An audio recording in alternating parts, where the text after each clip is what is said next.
Welcome to Explore History on YouTube. I'm Dr. Scott McLean, and today I want to talk about a particular kind of source. I was at an auction a few weeks back and bought a large box of ephemera, all kinds of different things.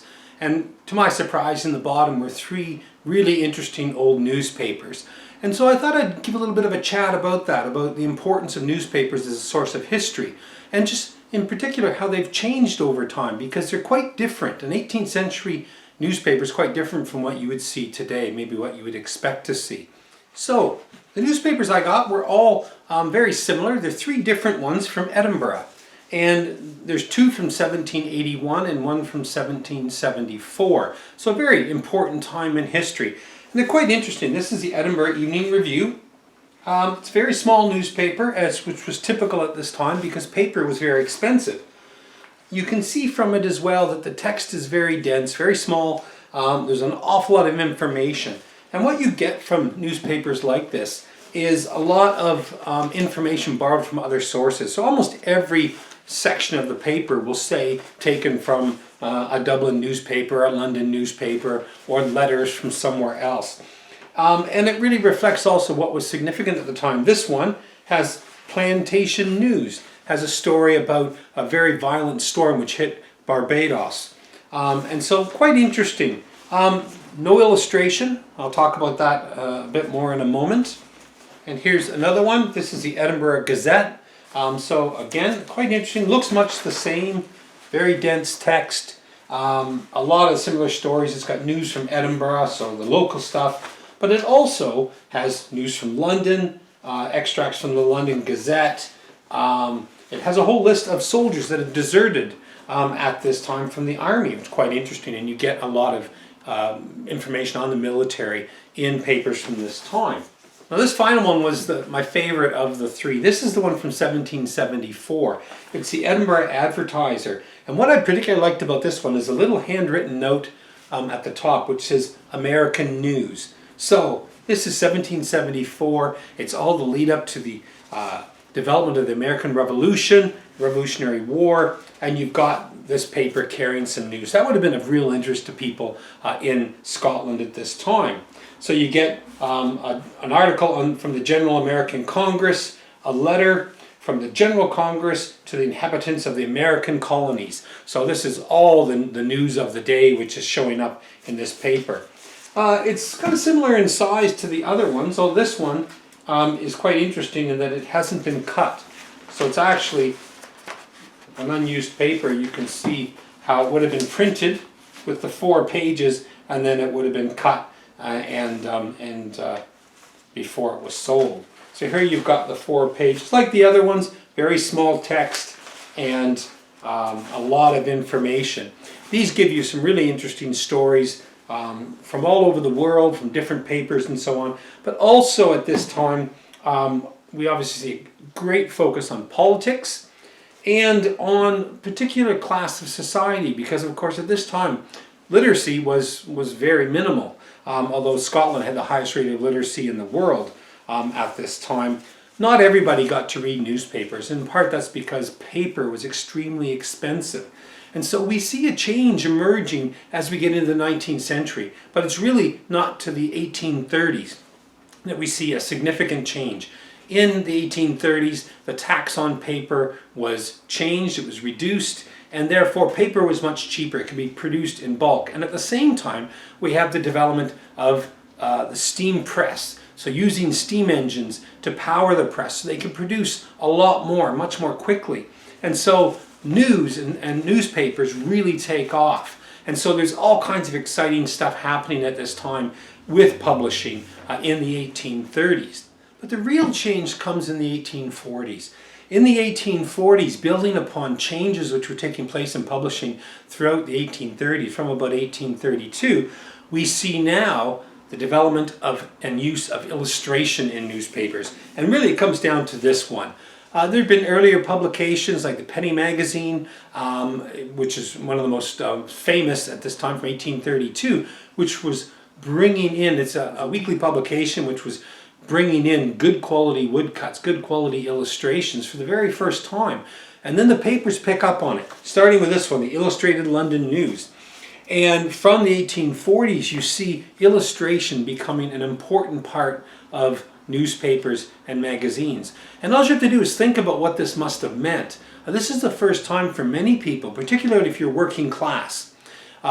You're illiterate, or you've got a limited amount of education, you could still learn. You could still get something from these illustrations. And as you can see, they're extremely high quality. There's all sorts throughout, all kinds of other information as well. So you get your typical all kinds of text, but you also get these wonderful illustrations. And for many people, this is the first time they would have had access to illustrations like this. And so it's opening up a whole world that somebody could look here, get an image of a royal procession to Coventry. Or maybe it's something from elsewhere around the world. Here we've got some images of waterfalls. Here we've got vagrants in the lime kilns near Paris. A lot of exotic things as well. You get images from India, from North America, and elsewhere around the globe. And this was really important for the kind of information that people could get, particularly if they were thinking about emigrating. They could read in these magazines, see the pictures, and learn a bit more about where maybe they were thinking of going, or things that were being talked about. Sketches in Eastern Turkestan. So they see how different people were living, different cultures. And this was very important at this time. It's an explosion of information. I would equate it very much almost to the internet today, of what it was like when in the 1830s and 40s. The whole world opened up because of these kinds of papers. But not all papers were making use of illustration. And here's a good example. Look at this is the Times. One, you can see how paper was becoming cheaper because look at the size of it. And this is just one page. You open it up, incredibly enormous, and you had to have really good eyesight because the print is extremely small. And also when you look at this paper, you can see how politically it's leaning. It's very sort of conservative paper, very focused on upper class society. And you just look at the start. This is typical of a lot of 19th century, 18th, 19th century papers. All about information at the start, births, deaths, marriages from important people, things going on at the Royal Albert Hall. There's a whole list of different galleries and shows going on in different places. So this is the audience that it's catering to. People with money, people that are going to go to an art gallery, not your sort of typical worker or your average person. And when you see this one is uncut as well, and it's just absolutely amazing the size of this paper. Like, check that out. It's absolutely enormous. So paper was getting cheaper. They were able to produce these. Paper like the Times was still very much traditional in the sense of it's not using illustration. It's focused very much on sort of want ads and things going on at the start, less about the world news and things. That comes later on in the paper. By the time we get to the 20th century, we're getting into papers looking much more like what we're used to today. And I have a few examples here from one of my favorite topics, and this is from the Second World War. So we get all sorts of different papers produced. We can learn a lot from these, from wartime papers. One, the papers tend to be quite small, so they've only got a few pages. So there's a limited amount of pages, and that's because paper was in scarce supply. So they had to try and ration the use of paper. So newspapers get smaller, the paper's quite thin, not very good quality. But you can see the use of illustration, and the paper itself has really significantly changed. Now, all the sort of want ads and notices and births, deaths, things like that, they're back in the paper. What we've got on the front cover is much more like today. It's the more important information, the sensational stories. They go on the front, and we've got illustrations. So here, Britain and the Soviet Union sign a pact. This is from July 14th, 1941. You can see throughout, there's all sorts of advertisements play a much bigger role now than in earlier papers. And in wartime, some of the adverts are great because we see the sort of militarism coming into them. So adverts for women's cosmetics may have a lipstick that looks like a gun, things like that. The dress that people are wearing is often military. Here's a cartoon, a great one. It says Bastille, 14th July 1941, and it's got liberty, inequality, fraternity, and liberty is crossed out, and there's barbed wire across the doorway. A very strong indictment of the Vichy regime. This one is the News Chronicle. This is from July 12th, 1943. So moving a bit more forward into the war, you can see the war takes up most everything. So it's where the fighting is taking place, what's happening in Europe at this time, and this is obviously, the most important thing. Again, lots of illustration. There we go. A nice story. The Canadians walked ashore, smashed through defenses in 15 minutes, and a bridgehead was gained. So all sorts of information. Best dressed men of the year are in military garb. It's got information on the U.S. and their attitudes to the French, and all sorts of different things. There we go. A nice map of Sicily and the operations which were there in Italy at this time, different airfields, and it's just how the war is progressing. So lots of interesting information. And one really good little advert down here for saving stamps. Get me out of here. This is no place for me. This is the squander bug. And he's got little swastikas on his stomach. And this is an advert to say all about, getting rid of this influence of Nazism, winning the war. The bug is firmly trapped in a book of saving stamps. There's an end to frivolous spending. So if you're frugal and you don't spend frivolously, that money can be invested into the war effort and Nazi Germany can be defeated. And here's another one, the Daily Mirror. Good story at the start from the war in Japan. This is from 1941. And so it's pretty scary times in the South Pacific, what was going on. Again, it's a small paper, but lots of pictures. And this is quite a good story. The Promised Land, but not as promised.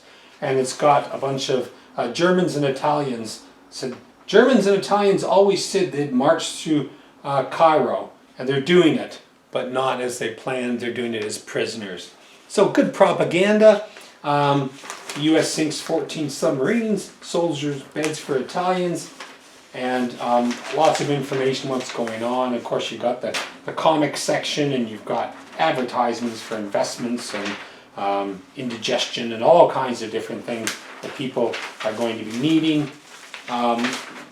And again, quite a small paper compared to what we saw with some of the earlier ones.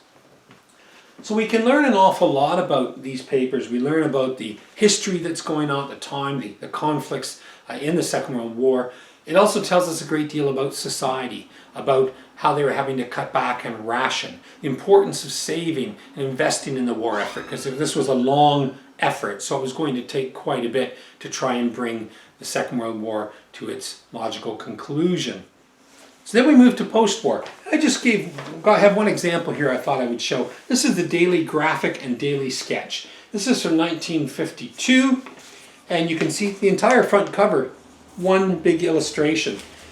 And that's because this one is focused on the funeral of King George VI. So here we have all kinds of information about the funeral procession. So it's just picture after picture. And this becomes very common when there's big events, because now the quality and the ability to use photographs in newspapers had increased. It had gotten better and better. And as the technology changed, we see more focus on that. And people now they're expecting these things. They're not just wanting text to read. They want good illustration, and that's part of everything that we have today. And we can take that right from newspapers to the internet, and how easy it is for us to one click and we can get illustrations or images of a place, of photographs that somebody has taken of a particular spot around the world. And so this kind of information is becoming more immediate and more easily accessible. I hope you've enjoyed that and have an interest in newspapers. You can find some old ones. You see them around a lot, particularly about key events. People kept newspapers about events which were important to them. The coronation of Queen Elizabeth II, there's lots of those newspapers around. the death of a king like George V or George VI, the landing on the moon, again a big event in human history, and so people save those. Lots of newspapers on things like the national strike in 1926. I have quite a few of those because it was a big event for Britain at that time. Much more difficult to find this sort of everyday newspapers because people didn't keep them. They tended to throw them away or use them for packing and things. And so those are very hard to find. To get a good run of newspapers is difficult. But for the big events, you can find those stories, and we can learn a lot about what people were thinking about at the time, how they interpreted these events, what they were reading, being influenced by. It's all there, and so we can learn a great deal. Yes, they have political bias, they focus on specific things, but we can learn a lot, and they're a wealth of information for genealogists and others, where you can get into some of the smaller stories, the local history, especially in the smaller papers. It can be a really interesting thing to look at and a great source of history. Hope you enjoyed it. If you do, you can subscribe to the channel. We'll have lots more like this. Otherwise, you can follow us on Instagram and Twitter and Facebook, and there'll be lots more coming out in the coming days. Thank you very much.